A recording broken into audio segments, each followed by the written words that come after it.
Boa tarde, internautas. Boa tarde, amigos e amigas. Vamos iniciar mais uma live. Hoje nós temos uma convidada especial que vai nos ajudar muito a discutir os impactos da pandemia na saúde mental e na qualidade de vida das mulheres. Eu estou com a doutora psicanalista Ana Laura Prats. Eu vou ler aqui o nosso guia antes de passar a palavra para a doutora Ana, senão a Jordana depois me chama a atenção, porque nós temos que... E eu vou ter um pouquinho de dificuldade hoje, meus amigos, porque eu estou sem o óculos tradicional, que vocês sabem. Eu vou tentar à distância aqui. Os erros de comer palavra que a gente sempre tem quando está nessa condição, a doutora Ana vai me corrigindo depois. Ana Laura Prats é psicanalista, escritora e editora, doutora pela USP, pós-doutora pela Universidade do Estado do Rio de Janeiro e pesquisadora da LabEurb Unicamp. Aí ela me corrige essa fala aqui. É autora, dentre outros, de Feminilidade e Experiência Psicanalítica pela editora Lavatus Prodeu. É membro da Escola de Psicanálise do Fórum do Campo Lacaniano e colunista do jornal GGN. Ela também é mãe do Gabriel e da Luísa. Hoje com ela sobre os impactos da pandemia na saúde mental e na qualidade de vida das mulheres. Boa tarde, doutora Ana, e vai me corrigindo no que eu fui errando aí, viu? Fica à vontade. Boa tarde, Hélio. Obrigada pelo convite, pela oportunidade de falar aqui com vocês a respeito de um tema tão importante. Tá tudo certinho, não errou nada, não. Treinei antes, né? Treinei antes com você. Então. Bom, eu faço questão de colocar aí no meu currículo mãe do Gabriel e da Luísa, porque eu acho que isso já é uma boa introdução para o nosso assunto, né? O impacto da pandemia para as mulheres. Eu acho que isso é um assunto muito sério, porque a pandemia, eu tenho dito muito isso nas oportunidades que eu estou tendo de falar a respeito de como a psicanálise pode contribuir nesse debate a respeito das consequências da pandemia, né? Acho que uma coisa é a doença em si, provocada por um vírus, tudo isso que a gente está sendo informado pelos médicos, pelos biólogos, pela ciência, lembrando da importância da ciência nesse momento também, né? A parte de saúde física, toda a parte do funcionamento dessa doença, que vai levar a encontrar saídas, seja pela via da vacina, seja pela via dos remédios, etc. Mas uma outra coisa é a pandemia, né?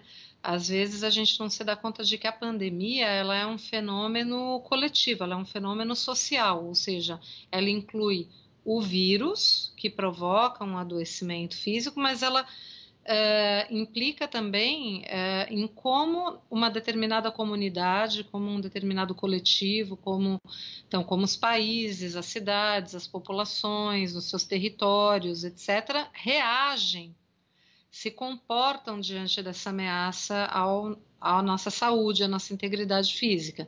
Então vejam que quando a gente fala de pandemia, a gente está falando de seres humanos, né? Nós não estamos falando só da questão do corpo do ponto de vista biológico, mas nós estamos falando também de como esses sujeitos, de como essas pessoas que vivem numa determinada sociedade, num determinado contexto, reagem a isso, né?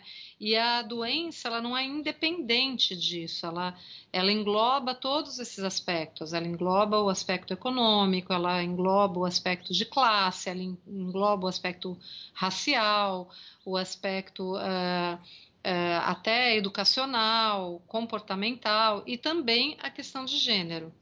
Então, quando a gente sai das estatísticas que às vezes parecem transcendentais, por exemplo, um pouco antes a gente estava falando da questão da informação que foi veiculada no início da pandemia de que era uma doença que acometia mais as pessoas idosas, né?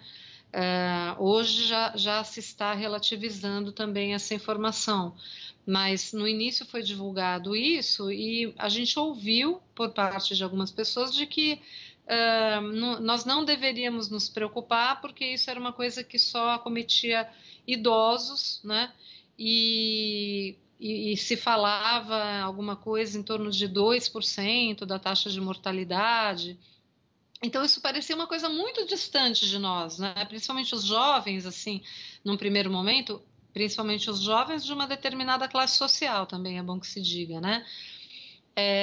Se colocaram como se isso não os atingisse, como se eles não tivessem nada a ver com isso. Foi aí que começou a se falar da tal da gripezinha, inclusive, né? E conforme a pandemia foi chegando aqui perto da gente, foi contaminando a nossa população, especificamente aqui no Brasil, e foi se encarnando, digamos assim, essa estatística transcendental, ela começou a ganhar nome, sobrenome, raça, classe social e gênero. Então, saiu daquela abstração que parecia que estava bem longe da gente, né? E começou a chegar perto, né? E quando ela começou a chegar perto, aí a gente percebe claramente o quanto a pandemia se comporta de uma maneira, na nossa realidade, nas nossas condições de desigualdade, né, no caso do Brasil, e como ela acomete de modos diferentes pessoas que vivem em situações diferentes, né? Então, uma das coisas que foi revelada nessa proximidade da pandemia, quando ela chegou aqui no Brasil, foi essa questão do modo particular como ela afeta as mulheres. Claro que a gente poderia também e deveria, e eu acredito que você também está fazendo isso e ajudando, né, inclusive a conversar nesse sentido, ela afeta os corpos mais vulneráveis, né? Ou seja, na verdade ela revela, ela torna claro para nós que existem corpos mais vulneráveis do que outros. E não é que eles são mais vulneráveis porque eles são biologicamente, constitutivamente mais vulneráveis, não é? Por estarem numa determinada faixa etária, ou por terem alguma doença pré-existente, etc. Evidente que isso também deve ser levado em conta do ponto de vista médico. Mas pensando nessa outra perspectiva, eu estou aqui falando de um outro tipo de vulnerabilidade. Então, os corpos, eles não são iguais, né? E eles não são iguais não apenas porque eles têm uma diferença biológica, mas também porque eles têm lugares diferentes no laço social. E é curioso a gente perceber como essa pandemia ela revela, ela traz à tona, ela ilumina determinadas desigualdades e determinadas condições de vulnerabilidade que já estavam dadas antes. Então, a questão de gênero ela foi evidenciada de uma maneira gritante. Alguns exemplos para a gente poder começar a conversa. Aumentou de maneira extraordinária a violência doméstica. O feminicídio, né, que há pouco tempo foi reconhecido, né, como um crime específico, que é, infelizmente, tão comum no Brasil e que há pouco tempo atrás sequer era considerado como um tipo de homicídio especial, né? Ou seja, esse tipo de crime no qual o próprio companheiro assassina a sua mulher, namorada, esposa ou ex-namorada, ex-esposa, ex-companheira, aumentou exponencialmente desde que começou a quarentena. Então, isso revela para nós que num determinado contexto, o confinamento das famílias, né, faz com que dentro de uma mesma família existam corpos que são mais vulneráveis do que outros. Outro dado que a gente tem alarmante é o aumento significativo de casos de abuso sexual envolvendo crianças, por exemplo. Sendo que a gente sabe que os meninos não estão, aliás, isso é um preconceito, né? Achar que meninos não são abusados sexualmente, são abusados sexualmente, sim, mas estatisticamente a porcentagem de meninas abusadas é muito maior, né? Mesmo levando em conta a subnotificação e etc. E houve um aumento também muito significativo de abuso sexual de meninas durante a pandemia. Isso para ficar, vamos dizer assim, nos casos que são notificados. Isso é muito importante, porque a subnotificação ela é muito relevante, não é? Porque as pessoas têm medo, as mulheres têm medo, as crianças têm medo de denunciar e as mulheres também têm muito medo. Então, é muito subnotificado, né? Além disso, que são casos extremos, aqui nós estamos falando de crimes, né? Enfim, seja no caso de estupro de menores, ou seja no caso de feminicídio, ou mesmo de violência doméstica propriamente dita, envolvendo ameaças à integridade física das mulheres e das meninas, a gente poderia falar de uma série de outras questões que estão vindo à tona também. Então, a gente poderia falar da sobrecarga de trabalho. Isso é algo que tem ficado muito claro. E aí é algo interessante, porque aí é um aspecto em que a questão de gênero, inclusive, ela transcende a questão da classe. É evidente que nas classes sociais menos favorecidas, isso se torna ainda mais dramático. Mas é alguma coisa que transcende as classes sociais, ou seja, ela se mostra de uma maneira muito parecida nas diferentes classes sociais. Então, eu poderia dizer que a minha clínica particular, né, que representa um recorte muito específico de uma determinada classe média, digamos assim, tendendo para a classe média alta, né, mesmo nessas classes sociais, as mulheres estão extremamente sobrecarregadas, quando já havia, de certa forma, uma tendência, mesmo nos dias de hoje, de uma dupla jornada. Então, em geral, ainda há nas famílias tradicionais uma certa tendência a achar que, por exemplo, o cuidado com as crianças, mesmo cuidado com a casa, o trabalho doméstico, que isso seria um capítulo à parte para a gente debater, porque a gente não se dá conta do quanto a não remuneração do trabalho doméstico, do trabalho reprodutivo, do trabalho envolvendo cuidado com os filhos, gerar um filho, parir um filho, nutrir um filho e vários filhos, né, dependendo do caso, cuidar da casa, cuidar da alimentação, todos esses cuidados que desde que existe a família burguesa, né? Desde que a modernidade criou essa forma de relação que nós chamamos de família, que nós tendemos a naturalizar e que na verdade não tem nada de natural, é uma estrutura histórica, né? É um jeito histórico de se constituir e que está diretamente ligado à questão da economia, né? Então, essa família tradicional, né, ela de alguma maneira precisou criar essa ideia de que a mulher precisa ficar ali cuidando dos filhos, né, para os filhos poderem crescer, se desenvolver.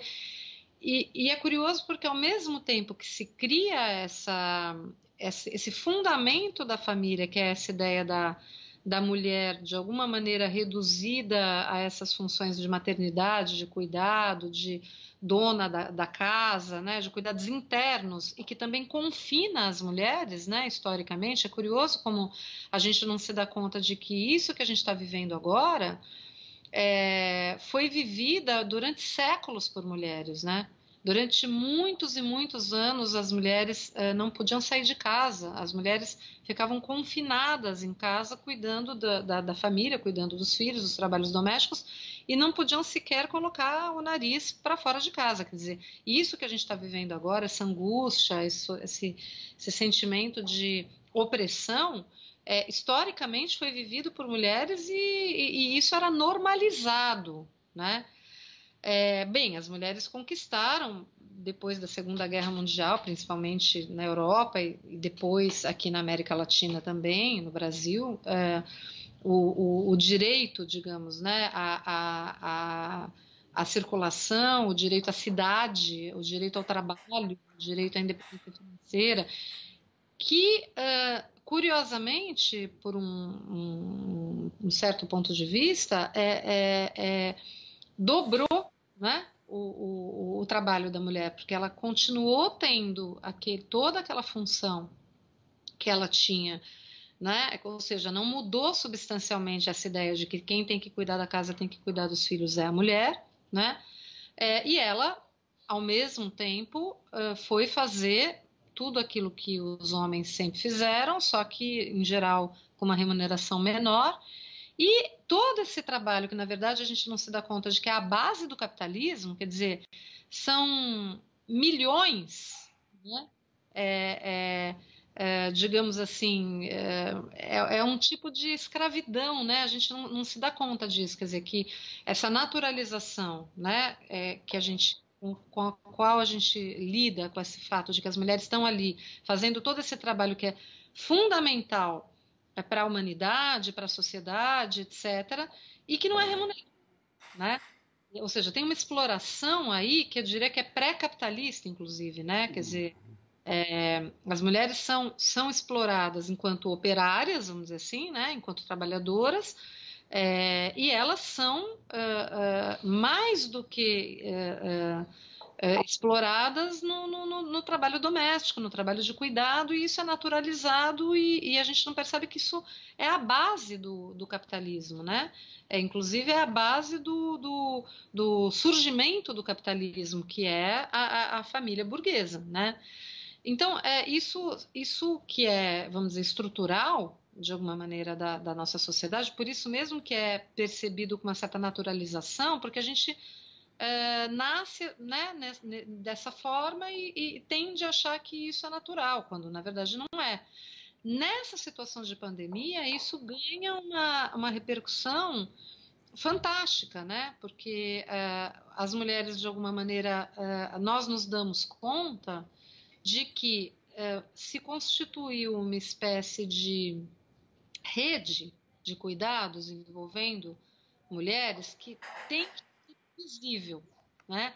A gente não percebe, os homens e mulheres que estamos aí às voltas, né, e vivendo o nosso cotidiano nessa estrutura, nós não nos damos conta do quanto existe uma rede de mulheres que cuidam e que permitem que as coisas funcionem da maneira como elas funcionam sem que a gente perceba, né, que existe essa rede. Então, por exemplo, veja, para a mulher de classe alta, ou de classe média alta, ou mesmo de classe média, poder sair para trabalhar, o que ela faz?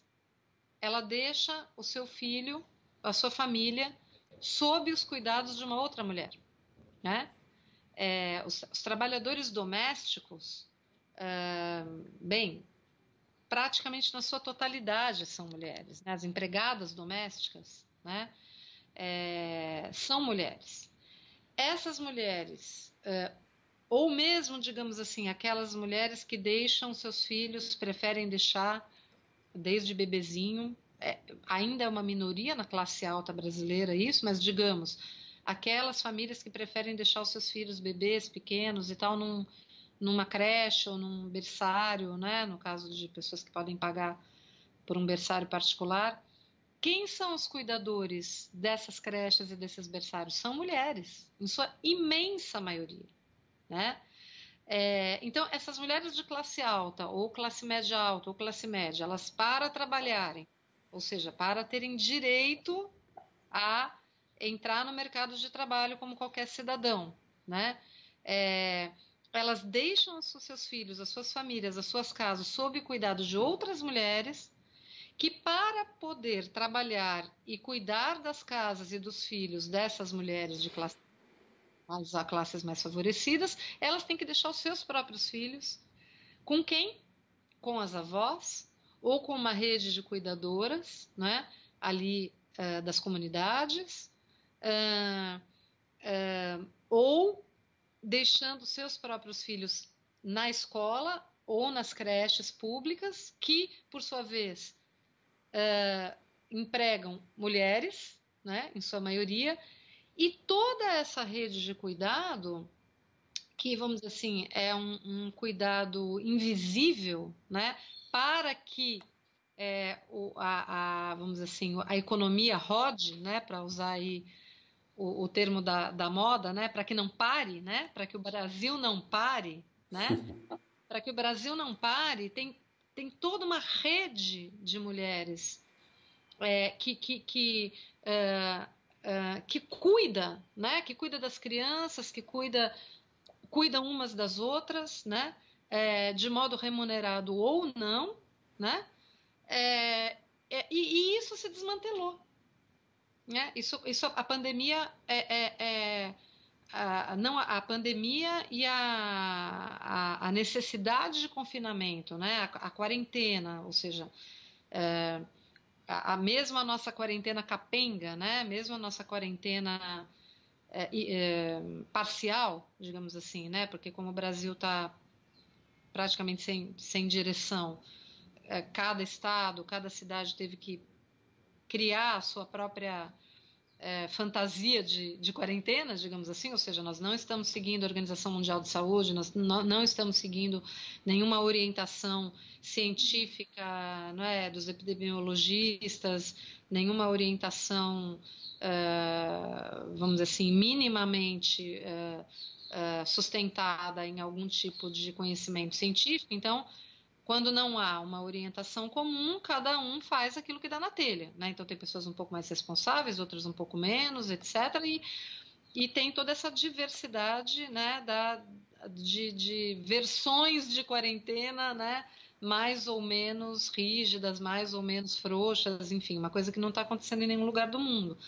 Mesmo assim, a gente vê que essa rede de cuidados, ela se desmantelou, né? Ela se desarmou. Quando ela desarma, assim, que eu estou querendo dizer, é como se fosse uma espécie de dispositivo, né, que cai, né? Quando cai, o que vem à tona? O que revela, né? Revela a dificuldade, né, que aparece sem isso, né? Então, por exemplo, eu estou com várias analisantes minhas em casa, sem as empregadas domésticas, né? Tendo que fazer o trabalho remoto, o trabalho online, cuidando das crianças, né? Muitas vezes com crianças pequenas, né? Que estão ali, quer dizer, os meus filhos, por exemplo, são adolescentes, jovens adultos, né? Então, eles não precisam de cuidado, eles precisam de orientação, eles precisam de acompanhamento, né? Mas eles não precisam de cuidados ali, de dar banho, de trocar fralda, de dar comida, né? Se alguém perde o horário do almoço, ninguém vai morrer, eles sabem cozinhar, enfim, se viram. Mas pessoas que estão com crianças pequenas, realmente, né? Isso para ficar nas classes mais favorecidas, né? Que tem em casa, que pode ficar em casa, os filhos estão tendo muitas aulas à distância, porque estudam em escolas particulares, que estão cuidando disso, etc., né? Agora, se a gente pensar, né, no que acontece nas classes sociais, né, onde isso não tem essa, vamos dizer assim, essa condição institucional, né, a situação pode vir a ser dramática, e muitas vezes é dramática, né? Porque daí você tem crianças ali que não estão na escola e muitas vezes sem ter qualquer atividade, né, pedagógica, né? A gente tem uma quantidade enorme de mulheres, né, nessa situação ali na periferia, expostas, né, a uma vulnerabilidade enorme, e a gente tem na outra ponta as cuidadoras, né? Porque também a gente tem uma certa vinculação dessas profissões que envolvem o cuidado, de novo, essa questão do cuidado, como sendo profissões femininas. Então, se a gente for ver estatisticamente, auxiliares de enfermagem, enfermeiras, mesmo as pessoas que trabalham, por exemplo, com limpeza, né, nos hospitais, a maioria absoluta é feminina. Então, nessa ponta, não é, dos profissionais de saúde, das pessoas que estão ali no seu dia a dia se expondo, inclusive corporalmente, a sua saúde. Claro que tem muitos médicos também que estão nessa situação, médicos, mas se a gente pegar né, as cuidadoras, vamos dizer assim, né, a maioria dos enfermeiros são mulheres, a maioria dos auxiliares de enfermagem também, né, é composta por mulheres. Então, e veja, elas estão diretamente expostas a um estresse, né, a uma situação de risco real, a uma ansiedade extrema por estar ali se expondo, etc. E quando elas voltam para casa, elas têm todo esse cuidado, né, que envolve filhos, trabalhos domésticos, o tal do segundo turno, muitas vezes o terceiro turno, né? E, curiosamente, há ainda essa questão da violência doméstica, né? Ou seja, porque tem uma suposição muito constitutiva do nosso modo vamos dizer assim, das fantasias que a gente vai criando, né, em relação aos comportamentos de gênero, a como que um homem deve se comportar, como uma mulher deve se comportar. E uma dessas fantasias imaginárias aí, né, é de que a mulher tem que suportar, né? Assim, que ela tem que aguentar, que ela tem que ficar quieta, que ela tem que ficar quietinha, que ela não pode contrariar, né? Que ela sempre tem essa suposição, né? Talvez um pouco ligada a uma certa ideia de maternidade que habita nosso imaginário, né? De que mãe é padecer no paraíso, né? De que a mulher tem que aguentar tudo por causa dos filhos, quase como se fosse uma espécie assim de sacrifício, né? Como se tivesse que estar sempre disposta a um sacrifício a mais, a um esforço a mais, né? A aguentar, né? Um pouco mais, como se esse fosse o papel da mulher, né? Quer dizer, independente do que ela tiver experienciado, né? Como indivíduo, como cidadã, como sujeito, ela sempre deveria estar renunciando às suas vontades, renunciando ao cuidado de si, digamos assim, né? Sempre em detrimento, colocando sempre o outro em primeiro lugar, né? Ô Ana, doutora Ana, a gente tem uma porção de gente que está aqui interagindo e eu não tenho o costume de cortar as pessoas porque eu acho que você compõe o raciocínio e foi extremamente importante a sua fala. Eu estou preocupado como é que a gente vai manter o nível dessas lives aqui, porque pelo jeito que vai, o negócio vai ficar difícil, porque ontem nós tivemos com a amiga sua da Unicamp, doutora, não sei se você conhece a doutora Magda Biavaschi, que está no Instituto de Economia, ex-juíza do trabalho, ex-desembargadora, também ela fez uma explanação, nós fizemos uma live de 2 horas para você ter noção. Tamanho foi o conteúdo e não dá para parar, porque você tem que esperar concluir o raciocínio.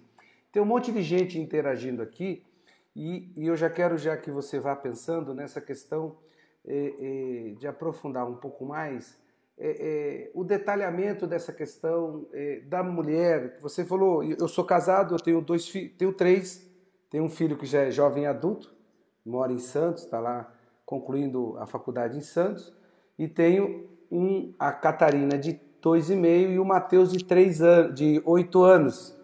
E minha esposa também está fazendo home office. E tá isso que você falou. E tá bastante difícil você articular, né? E as contradições aparecem, né? Do discurso e a prática. Não, eu não sou machista, mas para não ser machista você precisa, enfim, você tem que dividir não, né? Não é dividir, é fazer a sua parte nesse trabalho doméstico, né? Que nós também estamos sem a pessoa que vai lá, então temos que fazer dividir as tarefas do lar. E eu te falo que é uma questão que é bastante difícil. Sentar com o filho para poder fazer as lições é uma questão muito difícil. E como você falou, imagine nas famílias que não tem estrutura. Nós conversamos aqui, Ana, com o pessoal da Associação Antialcoólica também, devido ao alto consumo de bebida alcoólica que está nesse momento agora, nesse período, que vai também ter influência sobre a questão da violência como um todo, mas aí dentro de casa a violência doméstica, né? Sobre a criança, nós conversamos com o doutor Ariel também, que é um grande militante na área da defesa do direito da criança e do adolescente, e o Marcelo também esteve aqui. E ontem nós fizemos uma outra live com a Sheila, que é de uma ONG, Mães Maria do Cárcere, que discute a população carcerária que está sendo bastante afetada nesse processo agora do coronavírus. Mas eu queria que você fosse preparando essa questão do discurso e a prática, né? Mesmo eu que fui criado por feministas, chega uma hora que te coloca uma situação que a gente nunca achou que ia passar, né, Ana? De falar, agora você tem que dividir mesmo, não dá para ficar com retórica. Ou divide, ou então você tem que assumir o seu lado machista, e aí é o que está acontecendo bastante hoje. Como é que a gente trabalha isso? Bom, deixa eu falar quem está aqui com a gente na live. O Cafu, lá da região de Santo Amaro, a Índia, da zona noroeste, esses eu conheço. A Maria José Furtado, não conheço. O Otávio, que é da frente dos camelôs aqui da região de Santana. Miguel Biaso também está aqui, que é da região central. O irmão Gilmar de Osasco. A Eliana Morgado. A Assunção, lá de São Mateus. A Daiane, que é lá da região de São Miguel Paulista. A Edith, da região da Brasilândia, onde a gente está tendo muito problema na Brasilândia. O Toninho, da região do Grajaú, a Vanessa do Grajaú, a Rosana Luciana, que é ali da região do centro, né? A Jordana, que está no interior, a Lenilda de São Mateus. Tem uma pergunta aqui, fora essa, mais uma que está colocada. Como que você acha, Ana, que a gente pode trabalhar com essa questão da ansiedade e com essa questão dessas contradições colocadas? De fato, nós temos um fato concreto. Eu fui criado por feminista e tinha uma feminista na minha época, não sei se você conheceu, que batia muito na minha cabeça e falava, olha, para não ser machista você tem que dividir as tarefas. Começa aqui, ó, dividindo as tarefas do lar. Era a companheira Cidinha Copcap, isso foi lá nos anos 70 e pouco, que a Cidinha militava no movimento de mulheres com a minha mãe e tinha isso. E hoje nós estamos diante desse fato. Como é que a gente vai trabalhar essas contradições, Ana? O que você pensa sobre isso? Então, acho que a primeira coisa que você falou que é muito importante é que, assim, o machismo, ele é estrutural, né? Uhum. Ontem a gente fez aí o aniversário, comemoramos o aniversário do Max, né?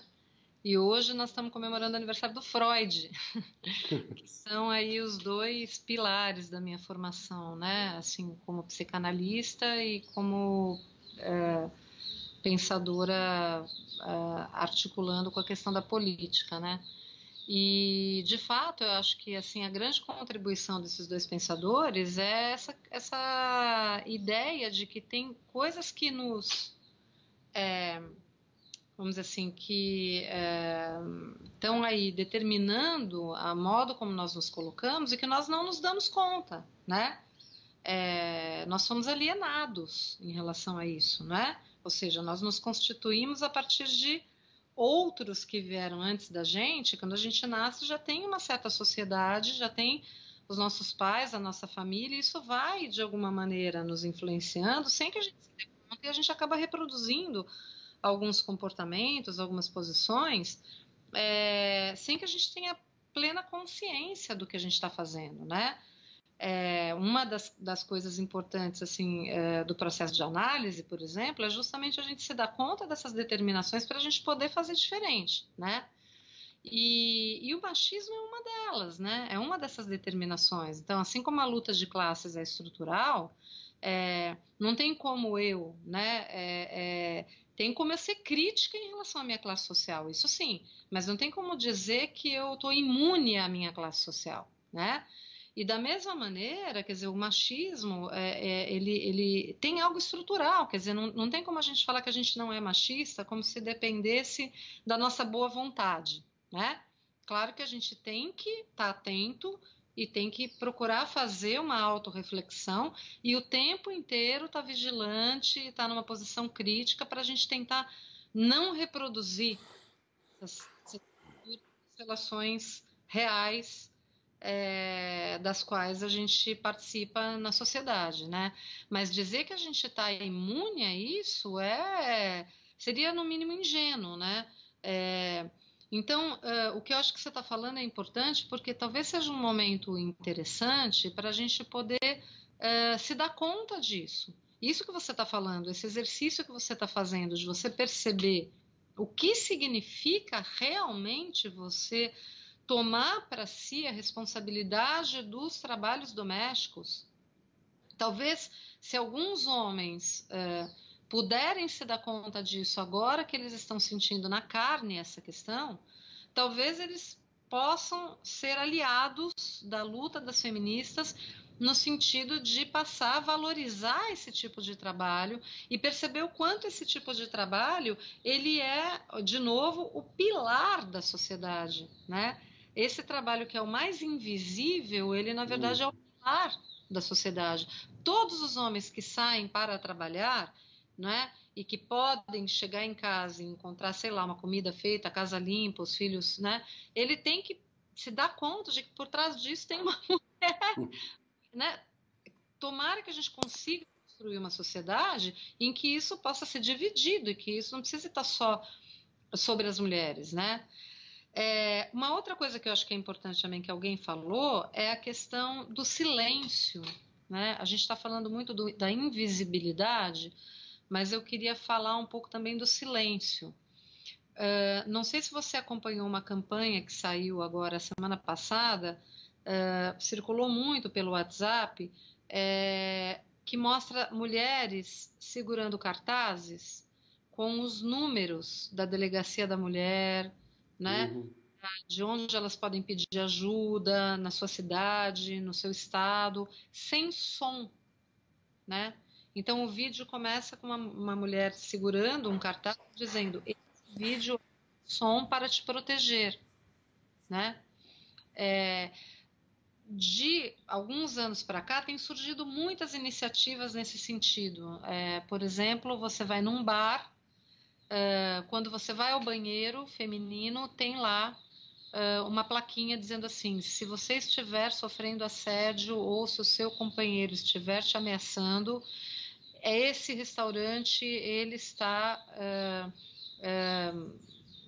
apropriado para te ajudar. Fale com qualquer garçom, a senha tal que ele vai ligar para a polícia, né?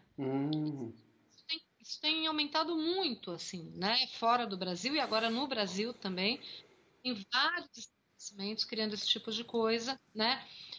O Uber criou agora também, né? Uma série de códigos, uma série de acho que houve um aumento muito grande de assédios, inclusive, né, nos veículos e tal, e a Uber criou dispositivos também, né? Então, vejam que interessante, quer dizer, o quanto isso revela que tem um silenciamento, né? Um silenciamento das vítimas em relação a isso. E o quanto é importante a gente criar mecanismos de desnaturalização, né? Então, isso é uma das coisas que eu queria dizer, que eu acho que é muito importante. Assim, a gente tem um papel, a gente tem um trabalho importante no sentido de desnaturalizar algumas situações, não é? Então, assim, todos nós estamos sofrendo de ansiedade, porque nós estamos acostumados a uma vida social, nós estamos acostumados a sair para trabalhar, nós estamos acostumados a conviver com uma série de pessoas, nós temos vários papéis sociais que nós exercemos, né? Ao longo do dia, nós exercemos vários papéis, né? E isso faz com que a gente tenha uma dinâmica muito variada. Todos nós, homens, mulheres, crianças, idosos, né, enfim, de maneiras diferentes, estamos vivendo situações de ansiedade, situações de medo, situações de angústia, e etc. Mas tem algo a mais que você não precisa viver. Quer dizer, se você está porque você foi demitido, porque você está afastado, ou porque você voluntariamente acha que você tem que ficar em quarentena, né, como deveria ser, e você está ansioso, e você está com medo, você está preocupado com a sua família, você está cansado, você está estressado, né, mas, além disso, você está sendo ameaçada, né, xingada, culpabilizada, né, por as coisas não estarem andando bem, ou se todas as tarefas domésticas estão sobrecaindo sobre você, ninguém está fazendo nada, seus filhos estão trancados dentro do quarto assistindo Netflix, né, seu marido está no bar bebendo, ou bebendo em casa, né, e você tá ali o tempo inteiro, só você cuidando de... Isso não tem nada a ver com quarentena, ou não deveria ter a ver com quarentena, isso tem a ver com outra coisa, né. Então tem um a mais, tem um excesso, né, de sobrecarga em cima das mulheres, e ao mesmo tempo é isso, como de alguma maneira as mulheres estão mais acostumadas com essa coisa do cuidado, a tendência é talvez às vezes nem perceber isso, né. Eu tenho conversado muito mesmo, assim, durante esse período da quarentena. Eu estou num confinamento bem fechado com os meus 2 filhos, e sinto na pele, né, essa sobrecarga e tudo mais, como mulher, como trabalhadora, e como, ao mesmo tempo, intelectual, que procura pensar sobre isso, né. Mas eu tenho conversado muito com a minha manicure, a Elisângela, né, que é uma pessoa de quem eu gosto muito, que eu posso considerar minha amiga. Eu fiz um acordo com ela durante esse período de continuar pagando para ela semanalmente uma certa quantia, e tenho conversado muito com ela, procurado saber como é que ela está vivendo essa experiência. Ela é da Zona Leste de São Paulo. Uhum. E ela está sozinha em casa, com uma filha, com um bebê praticamente recém-nascido, um outro filho adulto já casado. Ela é chefe de família, ela não está trabalhando, né? Porque quem trabalha com estética, essas coisas, não está podendo ir. Mas ela está muito consciente, ela é uma pessoa extremamente consciente, e inclusive com uma visão comunitária muito interessante. O que é que ela está fazendo? Ela, com outras mulheres da região, estão organizando, por exemplo, a coleta de cestas básicas para fornecer para outras pessoas mais vulneráveis ainda ali na região, né? Eu acabei me engajando também nesse trabalho ali, né, da maneira como eu podia, mas eu achei curioso isso, quer dizer, uma pessoa que está numa situação vulnerável, né, que está ali responsável, tanto quanto eu, pelos seus filhos, né, mas numa situação muito mais exposta, não é? Não apenas exposta fisicamente, né? Até pela dificuldade de conscientização das pessoas em relação à necessidade do isolamento, e também pela impossibilidade, né, de muitas vezes de se proteger por ter que fazer alguma coisa senão não come, enfim, essa situação horrível que a gente está vivendo por irresponsabilidade total do poder público, né? Porque quem deveria estar possibilitando as pessoas realmente ficarem em isolamento deveria ser o Estado, esse é o papel do Estado, né? Que não está sendo cumprido como deveria ser nesse momento. E ela ainda tem essa disponibilidade de fazer esse trabalho para ajudar outras famílias e outras mulheres que estão numa situação ainda mais vulnerável, né? Então, isso é louvável, né? Por um lado, quer dizer, isso é algo muito importante, cada vez mais valorizado, né? A solidariedade, essa vamos dizer assim, essa ideia de comunidade que a gente precisa urgentemente recuperar. Na melhor das hipóteses, se a pandemia puder fazer com que a gente dê um passo atrás em relação a essa questão do individualismo, dessa sociedade individualista que nós estamos vivendo, e que a gente possa reconhecer que isso não deu certo e que não haverá saída a não ser por uma certa recuperação de uma lógica do coletivo, né, de uma ética comunitária, né, que não há saída individual, vamos dizer assim, para essa situação, para essa sinuca de bico onde a gente está metido, né? Esse terá sido um excelente, né, uma excelente consequência, digamos assim, na melhor das hipóteses, né? Então, por um lado, isso é uma coisa muito, muito importante de ser valorizada, de ser destacada. Por outro lado, isso aponta por uma situação preocupante, né? Que é esse silenciamento de situações de violência, porque no fundo, quer dizer, eu acho que foi exposta uma violência que estava silenciada em vários âmbitos, não só aspectos, mas especificamente em relação a esse que eu estou falando hoje. Eu acho que uma mensagem importante que a gente teria que passar é que, assim, existe um estado de ansiedade que faz parte, que é normal, né, de estar sendo experienciado nesse momento. Nós estamos, de fato, numa situação extremamente delicada, extremamente frágil, diante da qual nós percebemos que temos uma certa impotência, né?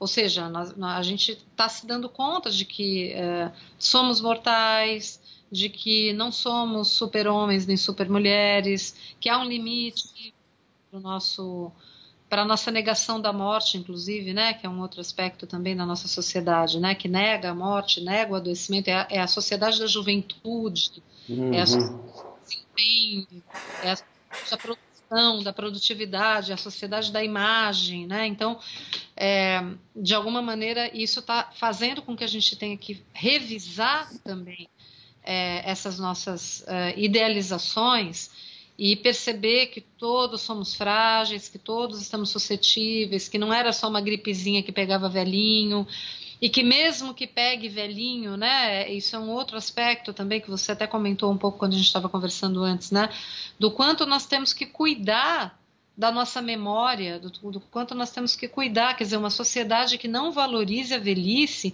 que acha que, né, no começo ali, é uma doença de velhinho, então tudo bem, quer dizer, como assim tudo bem, né?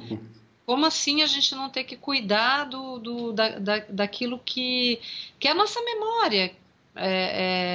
Nós somos uma sociedade que cuida muito mal da memória, né? E desvaloriza nesse sentido aquilo que, quando nós paramos de ser produtivos, é como se a vida não valesse mais a pena, né? Ana, você falou uma coisa, tem várias pessoas aqui também, tem uma aqui da Margarete Arilha. Esse nome Arilha, ele me lembra, desculpa Margarete, mas me lembra, é familiar.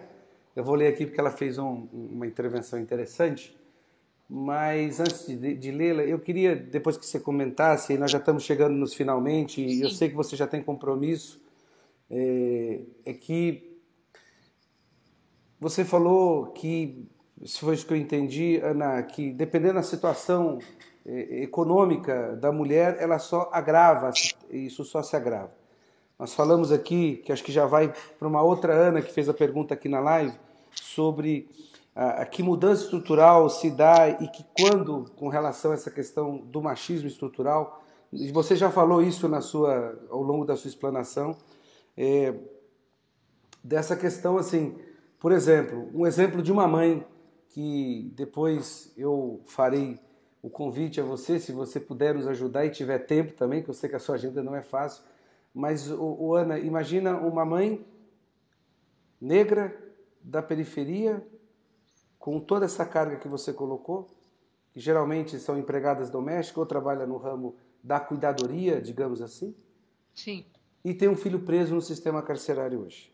Uhum. Quer dizer, aquilo que você falou, né? Só vai somatizando os problemas, só vai aumentando e dependendo da situação econômica da pessoa, isso leva... Quer dizer, a que tipo de estrutura você vai querer psicológica de uma mulher que está com uma sobrecarga brutal dessa, né? Porque se tem uma coisa que o preso não é abandonado, é se ele tem uma mulher do lado de fora.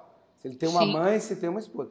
Porque o contrário não é verdadeiro, né? Se a mulher entra para a prisão, isso muda rapidamente, o homem arruma outra. Exatamente. Mas deixa eu ler aqui a Ana, desculpa, a Margarete Arilha. Então, a Ana que fez a pergunta foi respondida, porque a Ana já falou, a doutora Ana já falou durante a explanação dela a questão do machismo estrutural e foi dando aí, ao longo desses 50 minutos que a gente está conversando, bastante exemplo de como é que está essa questão desse machismo estrutural.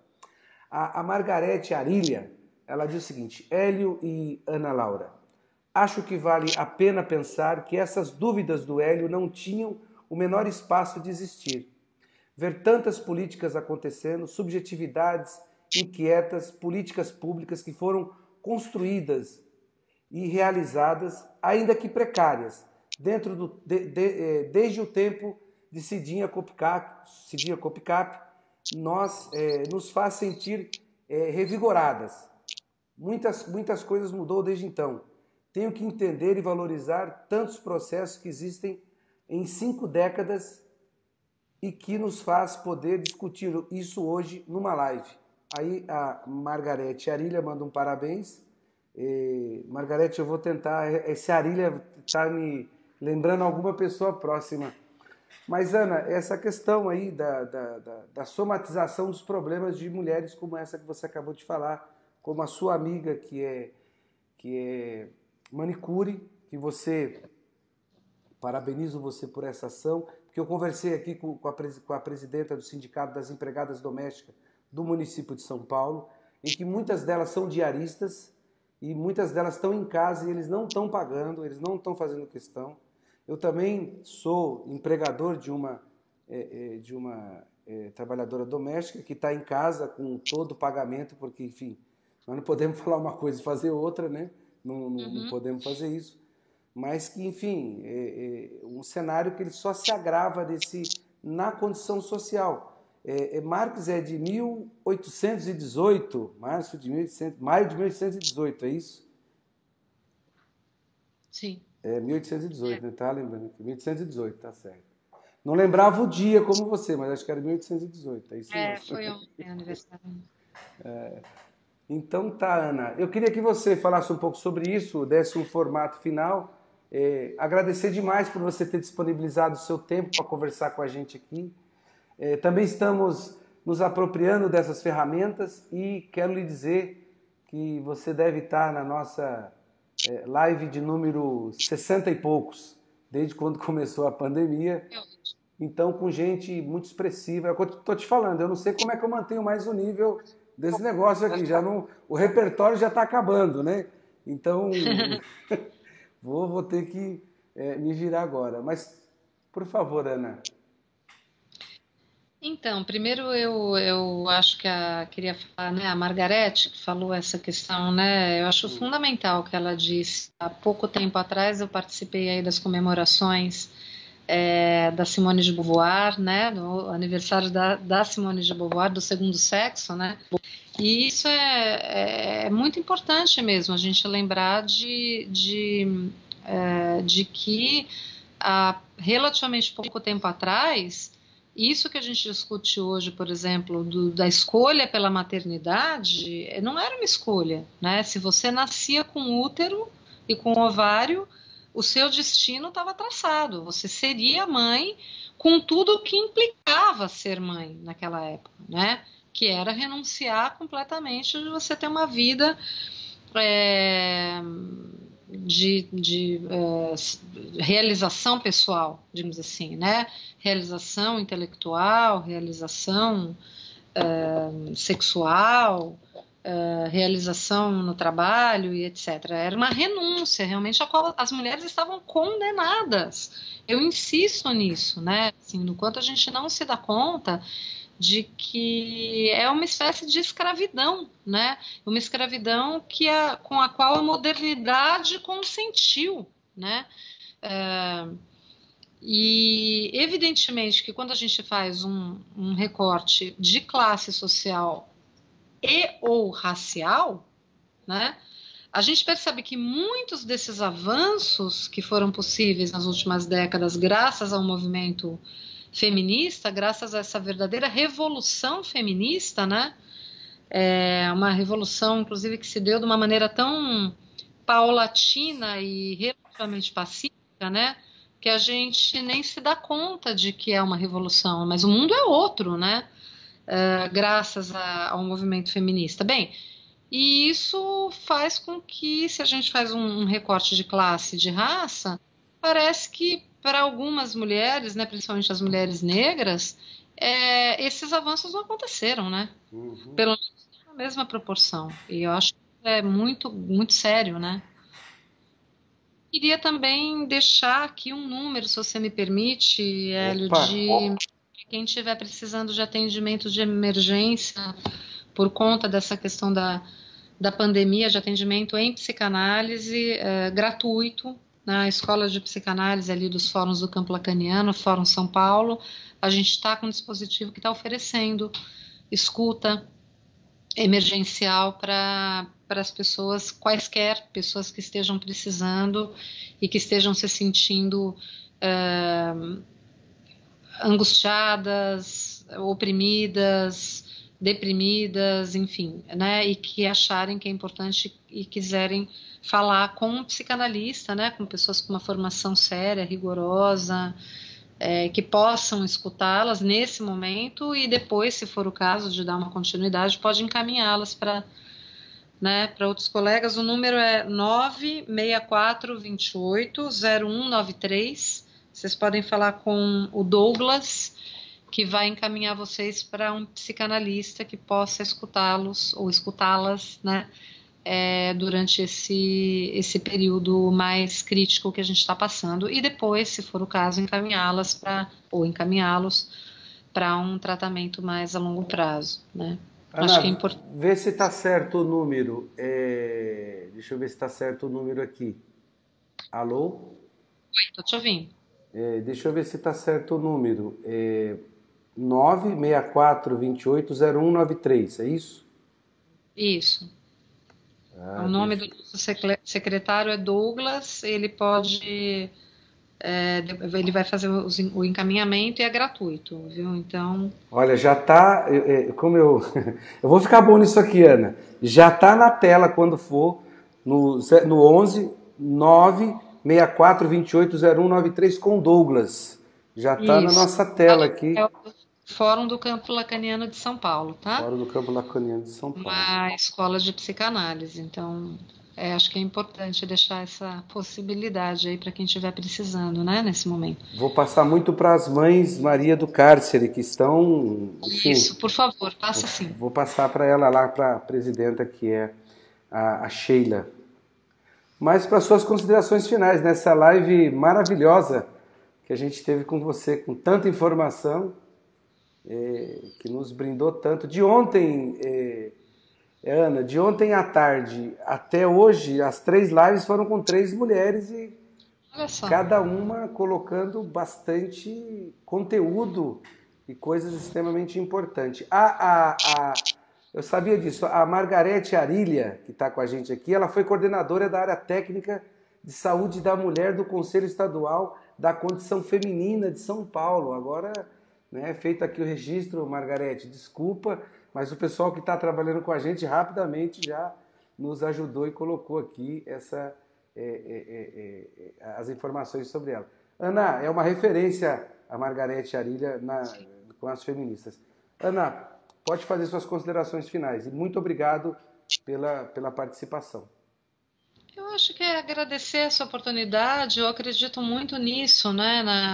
Que a gente pode usar o nosso conhecimento, a nossa influência para tentar contribuir para combater esses dois aspectos que eu coloquei aqui, a invisibilidade e o silêncio, né? Então eu acho que se a gente puder contribuir para tornar essa situação mais visível, tirar as mulheres, né, dessa invisibilidade, fazer com que elas possam ser reconhecidas, que o seu trabalho, ainda que doméstico, ainda que como cuidadora, seja valorizado, seja reconhecido, seja legitimado, seja remunerado, já que nós estamos no capitalismo, né? Então, por um lado, e por outro lado, que a gente possa dar voz, né? Que a gente possa tirá-las, né, do silenciamento, eu acho que vai ter sido uma contribuição fundamental, e eu faço votos de que essa situação terrível que a gente está vivendo, que eu brinco que em parte é provocada pela pandemia, em parte pelo pandemônio, né? Porque não é só a pandemia, a pandemia e o pandemônio, que ela possa pelo menos servir para que nós tomemos consciência e no futuro, quem sabe, né, possamos ser agentes da construção de uma sociedade mais solidária, mais justa, quem sabe até mais feminina, né? Nesse sentido mesmo dessa rede de cuidados, né? Obrigado, Ana. Muito obrigado. Obrigada, Hélio. Foi um Valeu prazer. mesmo. Tchau. Valeu. Até mais. Tchau, Até mais, tchau. tchau. Foi isso a nossa live de hoje com a doutora Ana, que trouxe questões importantíssimas sobre a questão do impacto da pandemia na saúde das mulheres. Ela deixou esse importante telefonema para quem quiser aqui entrar em contato com o Douglas para poder, enfim, são psicanalistas que vão poder ajudar a gente. A Margarete Arilha também deixou aqui, legal Hélio, legal Laura, é isso mesmo. Cabe lembrar, por exemplo, que os significantes planejamentos familiares e violência contra a mulher não existem com um sentido significativo no país nos anos 80. Muita história foi feita e muito por fazer, felizmente. A psicanálise tem podido cada vez mais entrar nessa construção. Nos vemos por aí. Obrigado, Margarete Arilha, por participar dessa humilde live aqui com a gente aqui para poder passar a essa importante discussão sobre essa questão da situação das mulheres em tempo de coronavírus, né? Bom, deixa eu fazer o fechamento da nossa live de agora, que foi muito importante, foi deliciosa essa conversa, muito construtiva, né? E vamos partir para a próxima. Essa conversa com a doutora Ana Laura Prates, psicanalista, foi uma reflexão profunda sobre os impactos da pandemia na saúde mental e na qualidade de vida das mulheres. Além do trabalho doméstico e de cuidado, há ainda a cargo do trabalho emocional que é mais invisível. Na maior parte das famílias são as mulheres que gerenciam a casa, tentando prover as necessidades de todos e se preocupando com a saúde de todos. Estamos diante de uma oportunidade de mudar a luta contra o machismo estrutural da nossa sociedade, dando voz às mulheres, inclusive para denunciar abusos e violência de qualquer tipo. Um forte abraço, tamo junto, até a próxima live. Valeu, é isso aí.